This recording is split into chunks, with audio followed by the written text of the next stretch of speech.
Hey everyone, I'm BigMark and welcome to Beyond the Line. This is a new channel that I've started up just to talk about political correctness, and we're really going to jump past that line in the sand and we're going to dive right deep into the issue, and we're going to try to pull out the truth behind it all. Now, I know there's a lot of clouding that happens, and there's a lot of hoo-ha, and a lot of people get upset and they want to scream and shout.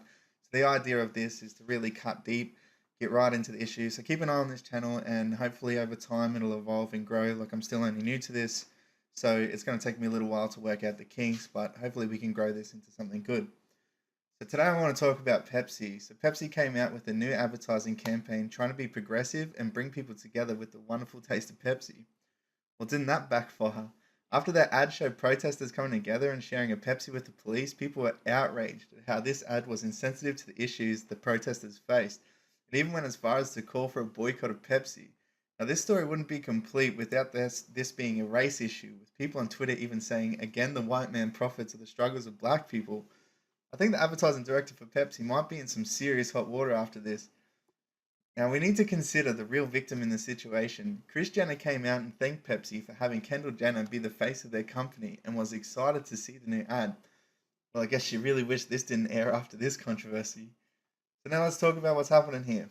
You have a progressive company getting swallowed up by other progressives in this weird purity test, and because Pepsi tried to capitalize on a popular topic, they're being chewed up and spat out by the movement. I personally think it was a shit ad, not because of the protesting, but because I had no idea what the ad was about until the end. Safe to say, Pepsi will not taste any sweeter than it does right now.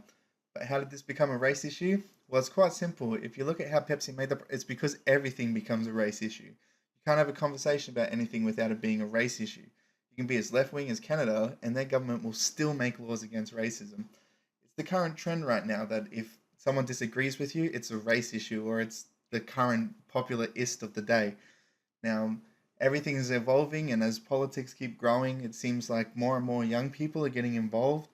I wasn't a huge fan of politics when I was younger, but as time goes on, it's become more and more important for me to have my voice heard because, well, unfortunately, my views on the world are kind of getting stomped on by these crazy SJWs and this crazy left wing agenda that's going on. So now I have to step out into the limelight, and I wouldn't consider myself right wing. I'm definitely not alt right. Consider myself very central in the situation. I have many left wing opinions and I have many right wing opinions, and there's some things that I'm conservative about and a lot of things that I'm liberal about. But I think right now our voices are getting squished, and censorship is becoming a huge problem.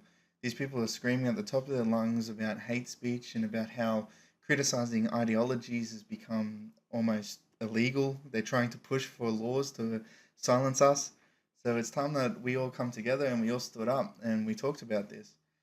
Now, I know that I'm competing on a platform with many other people who are talking about this, and I know there's going to be huge backlash over things that I say, and I know I'm going to get things incorrect. So, as this channel grows, I want people to understand that I'm still learning this, so I'm going to make some mistakes. But in the future, I want my videos to be well thought out, well planned out, well researched, and I want them to be backed up by actual factual evidence.